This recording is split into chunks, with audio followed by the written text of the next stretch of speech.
Welcome back to Streamline Entertainment. It's Marvin speaking. We're just going to go into a short video.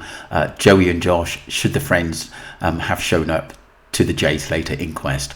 I've watched a few videos of theirs back then, and what I felt was they're great guys, love their show, but I felt that they really didn't know as much as what I've done, or ever slews like Wax and Duncan in this case.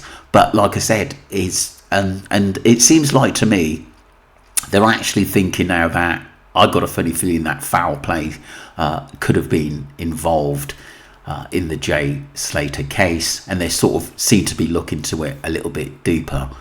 If I do stop the video, it's just to make a comment, people. Let's get straight into this.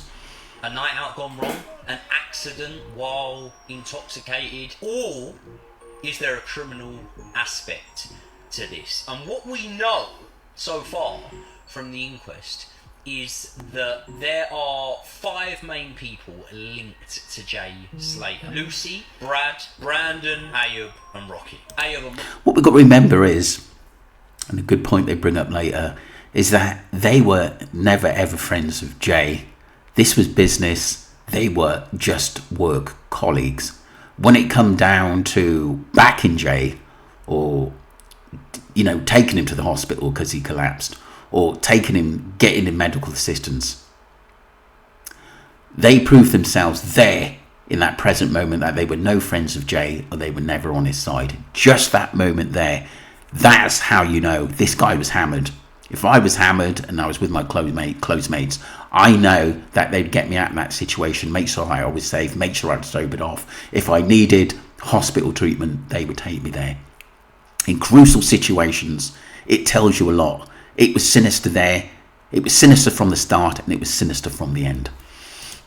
But Rocky have not voluntarily turned up to the inquest. By all accounts, from what we've learned, they weren't actually friends of Jay's. Lucy, Brandon and Brad were friends of Jay's. Do you find it, 1, disrespectful, and potentially suspicious that they have not turned up to the inquest? I find it strange because 2 of those 3 actually spoke to ITV. In terms of anonymity and in terms of not wanting to be the focus of someone's attention, I can understand that as a reason for not wanting to show up to this inquest. But there's always the rationale in these sort of cases: if you've got nothing to hide, then you show up to them and you talk to them.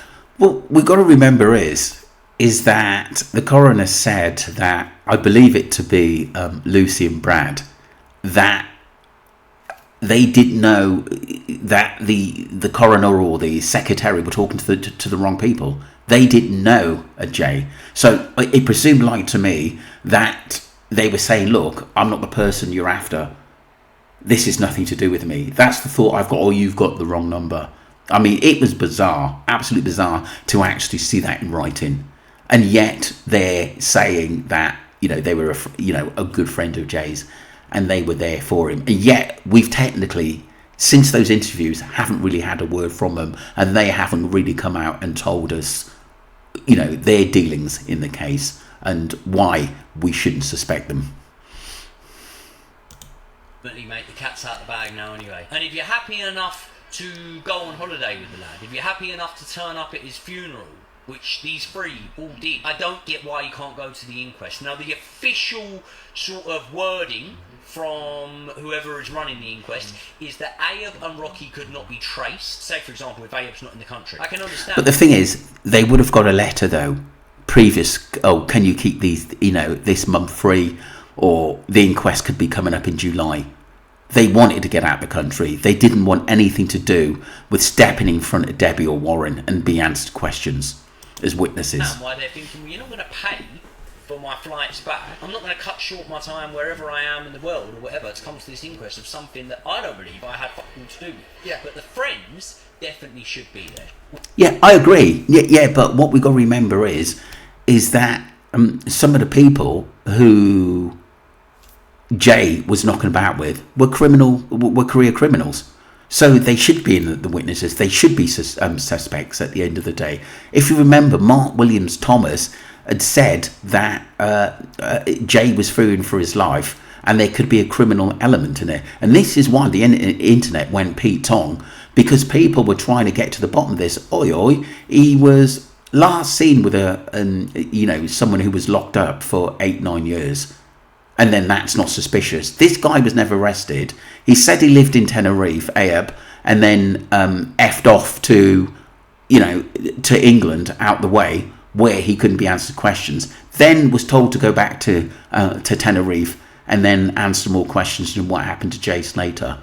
This had suspicion all over the case, and people have said that as soon as his name was mentioned, oi oi, we saw him on a boat, and the Maruba was mentioned, and then the beach video was mentioned, and then there are people who are actually in Tenerife are coming out and telling their stories that there was a problem and fighting on the strip. What the hell are we to believe? That Jay had calmly stole a watch when he wasn't in a position to ever take a watch because he was hammered, and then he was carried off by two Mali guys, or two people who technically sort of knew him and took him away when he was hammered. I believe against his will. I believe that Jay was in a position where he couldn't say no.